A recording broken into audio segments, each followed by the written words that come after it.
Kepala Badan Nasional Penanggulangan Bencana atau BNPB, Doni Monardo meminta pemerintah Provinsi DKI Jakarta mengevaluasi kebijakan ganjil genap untuk kendaraan bermotor. Menurut Doni, terdapat peningkatan jumlah penumpang angkutan umum sejak kebijakan itu diterapkan Gubernur DKI Jakarta Anies Baswedan.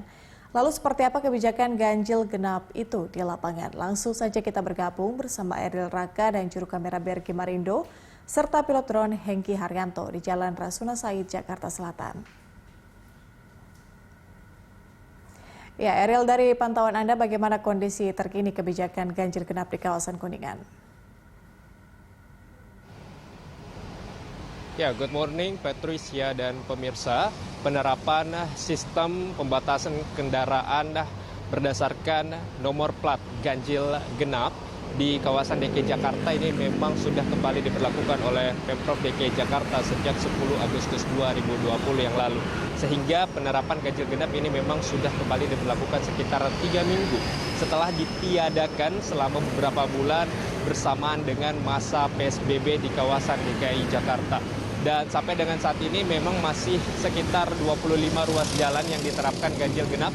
Antara lain adalah kawasan Rasuna Said tepat di kanan saya dan juga di kawasan Gatot Subroto tepat di belakang saya. Dan sejak pukul 6 pagi waktu Indonesia bagian Barat, khususnya kendaraan roda 4 pribadi yang melewati kawasan ruas ganjil genap ini merupakan seluruhnya kendaraan yang berplat genap karena hari ini merupakan tanggal 4 atau tanggal genap. Dan memang berdasarkan informasi yang kami dapatkan, data dari Polda Metro Jaya di akhir Agustus maupun juga di awal September ini mengatakan bahwa ada sekitar 40% volume kendaraan yang menurun di ruas jalan ganjil genap atau penerapan ganjil genap khususnya di jam-jam sibuk. Sehingga jika kita bayangkan ini Patricia dan juga pemirsa, di kawasan ganjil genap ini di jalan Rasuna Said ini apabila tidak diterapkannya ganjil genap mungkin akan lebih padat. Jika kita melihat untuk saat ini baik di Rasuna Said maupun juga di Jalan Gatot Subroto, untuk pantauan kami di kawasan ini terlihat hanya ramai lancar saja. Dan untuk penilangan ataupun juga penindakannya masih dilakukan oleh pihak kepolisian secara fisik maupun juga secara elektronik. Patricia. Ya, lalu bagaimana mungkin dengan jumlah penumpang angkutan umum? Apakah Anda melihatnya ada peningkatan di sana?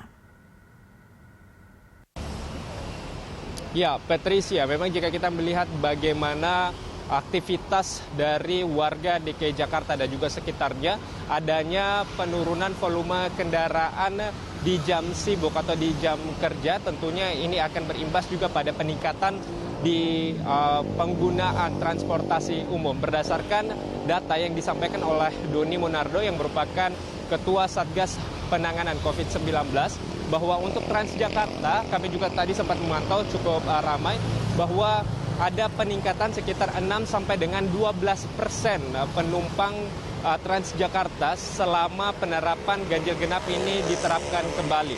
Nah, tidak hanya Transjakarta saja, Patricia, tetapi juga adanya peningkatan penggunaan untuk penumpang KRL sebesar 3,5%. Dan jika kita melihat bagaimana kondisi Jakarta saat ini, apalagi kemarin Jakarta sempat kembali memecahkan rekor untuk kasus COVID-19 yang meningkat di kawasan DKI Jakarta, tentunya Doni Monardo meminta agar Pemprov DKI Jakarta ini dapat mengevaluasi untuk kebijakan ganjil genap tersebut. Apalagi Doni juga menyampaikan terkait dengan data ada sekitar 994 orang yang saat ini dirawat di Wisma Atlet. 62% mereka ini merupakan pengguna dari transportasi umum. Sehingga jika kita melihat mungkin memang untuk menekan volume kendaraan di kawasan Provinsi DKI Jakarta ini memang berhasil, namun perlu adanya pertimbangan yang diminta oleh pemerintah pusat kepada Pemprov DKI Jakarta di tengah pandemi COVID-19 saat ini. Demikian, Patricia. Baik, Ariel. Terima kasih untuk laporan Anda. Selamat bertugas kembali.